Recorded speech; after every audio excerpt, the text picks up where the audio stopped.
Dillon Gabriel isn't playing like a bad quarterback, but he's also not quite playing like a good quarterback. And that's where his problem lies. He's somewhere on that line between being a solidified full time starter and being somebody that you can put on the bench. And as he is towing that line, sitting right behind him in that quarterback room is somebody who was drafted later than him, but in many eyes should have been a first round pick that a lot of people they're advocating for. The Cleveland Browns have a very interesting decision on their hands. What are they going to do with Dillon Gabriel? What are they going to do with Shedeur Sanders? And it all begins with their third round pick out of Oregon. This is the Dillon Gabriel conundrum. Let's first go back to the college days, where Dillon Gabriel was a very unique, interesting prospect when he finally declared for the NFL draft. This was somebody who had a 6-year college career, and throughout that time, he started off in Cincinnati, then he went to Oklahoma, and then he finished it off in Oregon. And this is somebody who, especially in those final couple years, was very productive. And OU in particular, they have had a history in recent years of putting together very good NFL quarterbacks. Guys like Baker Mayfield, Kyler Murray, Jalen Hurts, even Spencer Rattler and Caleb Williams spent time there. And for Dillon Gabriel, though, as good as he was at times at OU, he didn't quite seem like a surefire NFL starter. There was something lacking about him. His stats were good. His impacts on the game were pretty good, but something just wasn't quite right. Some people they point to his size and the way that could at times be a detriment to NFL quarterbacks. Look at somebody like Bryce Young or even Kyler Murray to an extent, in which their height becomes a major talking point, and it leads to a lot of people just being down on them because they might not be able to see as well over the line of scrimmage to deliver the ball. And have we ever seen definitive proof? No.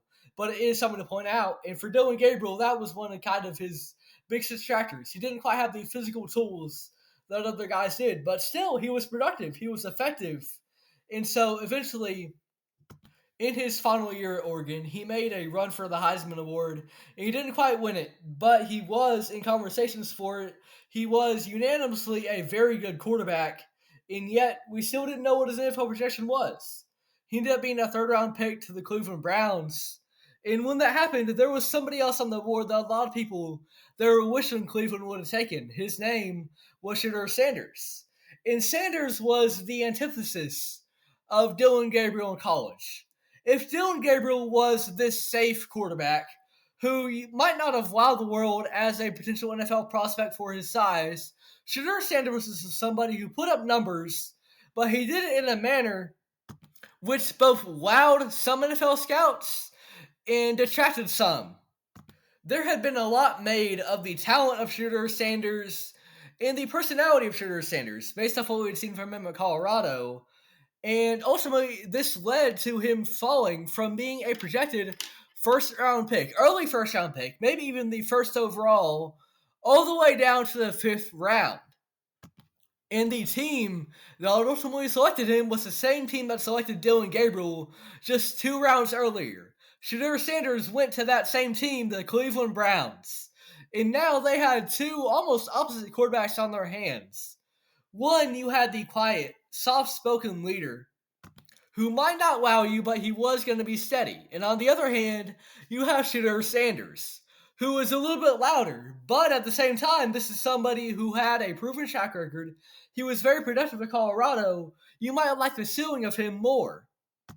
Beginning this year, the Cleveland Browns, of course, decided to go with Joe Flacco instead, because in the early slate of games, they were playing some tough defenses, some tough teams, and when you run that gauntlet as a rookie quarterback, that can really diminish your confidence, and that can really affect your play when you're trying to just get those reps in, get that experience in. That can really derail a career.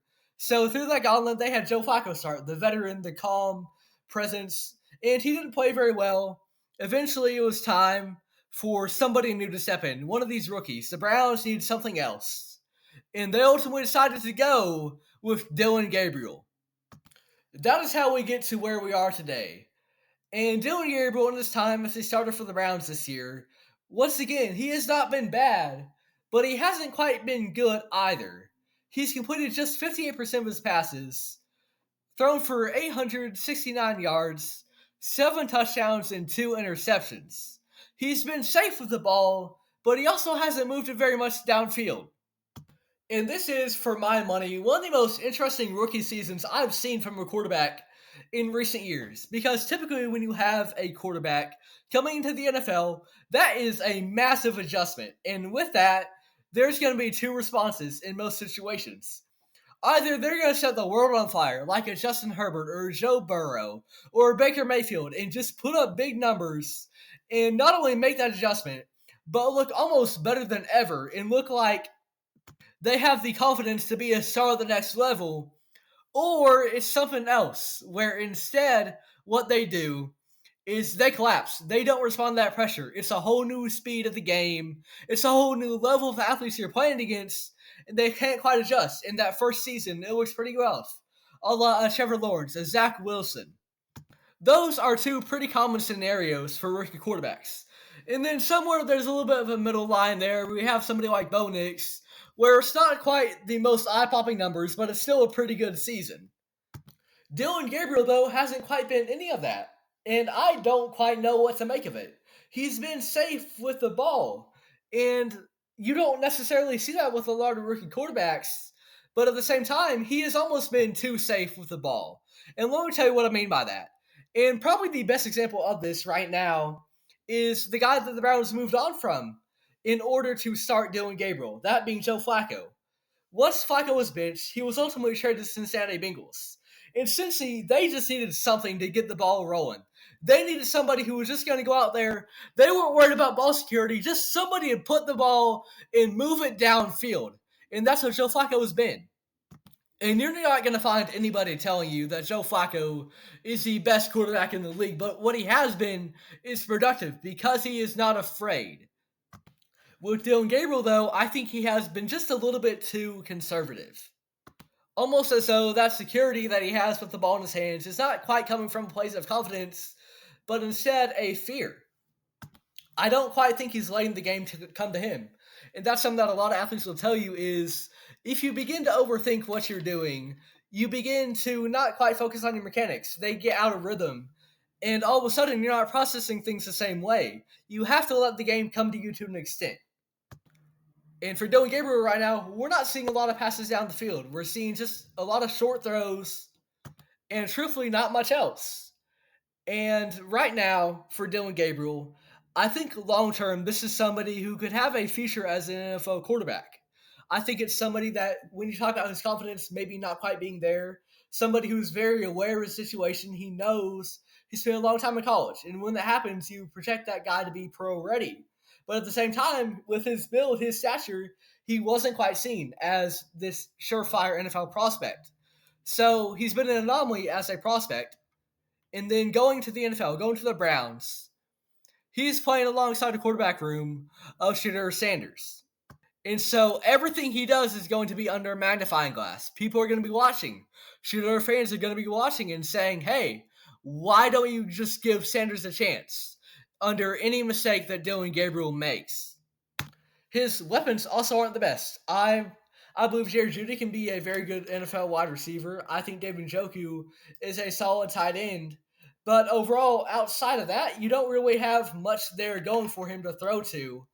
And so you combine those factors, you combine the situation there, you combine who he was as a prospect, and for Dillon Gabriel, I think it's understandable why he's been so conservative, why he hasn't necessarily been moving the ball downfield.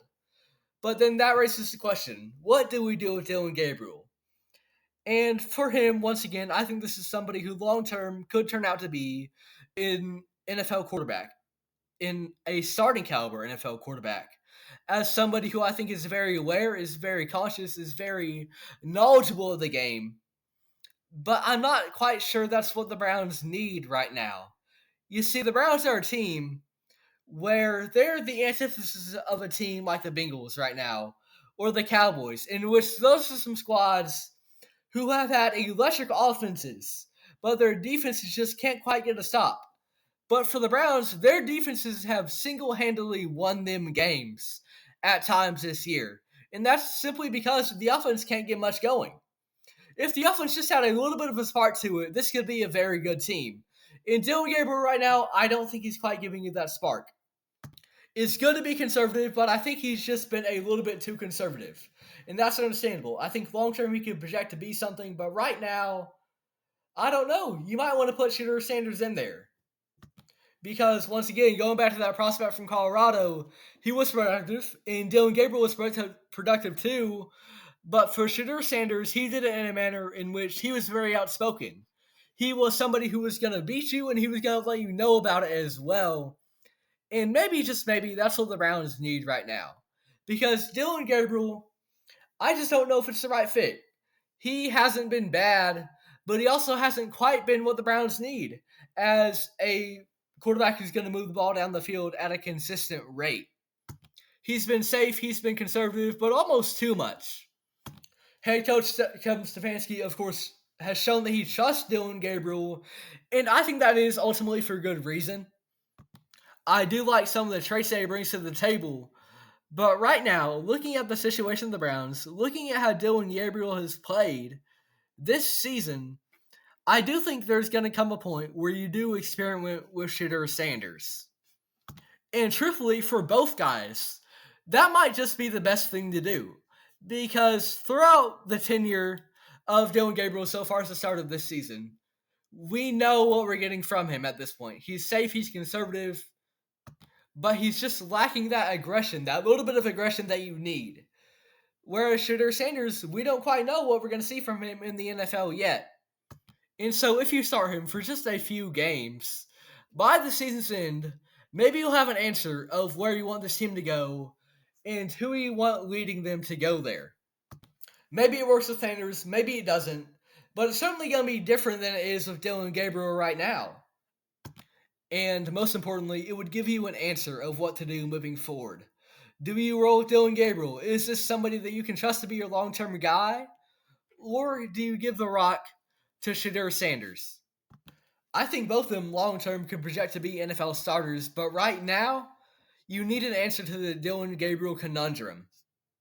And there's only room on that roster for one starting quarterback.